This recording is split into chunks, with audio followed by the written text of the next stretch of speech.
The Parliamentary Select Committee has warned the government that its Investigatory Powers Bill lacks clarity.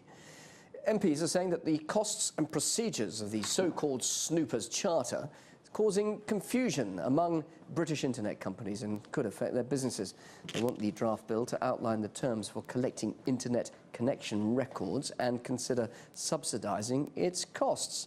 Well, joining me now is Adrian Kennard. He's the Director of Internet Service Provider Andrews and Arnold Limited. Adrian, are you confused by all of this? Are you baffled? The bill is very baffling. It is very unclear in a lot of its terms, and no one really knows exactly what they want collected. Do you have any idea yourself in terms that what they're saying is the visits to websites? Is it actually just the website addresses or the content of those websites? Well, Theresa May was very clear in Parliament that she's after website addresses, basically the service you're connecting to, but the bill itself is much broader than that. It doesn't pin down that exactly, and even just doing that would be technically difficult and expensive for ISPs to provide. Really? So you would find that from a business point of view and technical point of view, it would be costly, and would it though be impossible to store all of that data? It's obviously not impossible to snoop on our customers, although there's lots of ways they can avoid being recorded, but it would be costly. And bear in mind, we're providing a service here to the law enforcement authorities. We're not some industry that is behaving badly and needs a law to control it.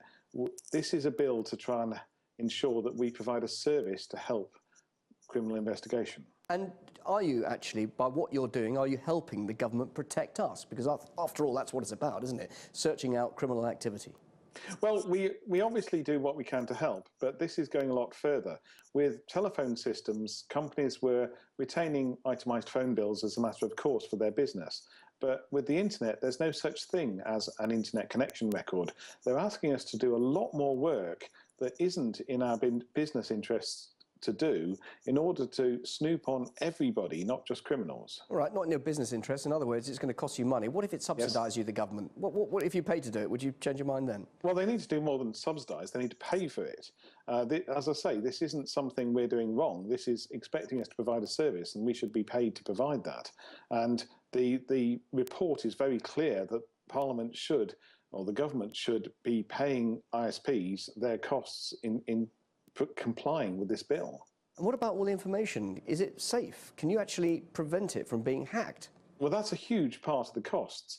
It is a very nice target for anyone who wants to hack an ISP, and we've seen how not just ISPs can be hacked, but employees that are disgruntled or have been put there by criminal organisations could get into organisations. You've seen how with the resources of the NSA there was Edward Snowden. So clearly actually protecting data is an almost impossible task, and that's one of the big challenges with this. How can we safely protect this data, and how much would that cost? Just finally, Adrian, could you see this bill actually hindering the growth and development of the British tech industry? Yeah, there's a lot of issues over encryption and whether we're allowed to provide privacy to our customers. And even if we as an ISP haven't been given an order, because of the secrecy involved, everyone outside the UK could assume that any UK company is helping the government and providing backdoors. And that's bad for industry and bad for the country. And of course, just finally, British consumers would actually lose faith and confidence in what you're doing. Yes, yeah. I mean, British consumers would have very little choice, but certainly international businesses dealing with British businesses would have to assume the worst because all of these orders are secret. They'd have to assume there's backdoors, there's equipment interference, there's unlocking encryption going on because no one's allowed to say. Adrian, good to talk to you. Thank you for joining us live on RTK.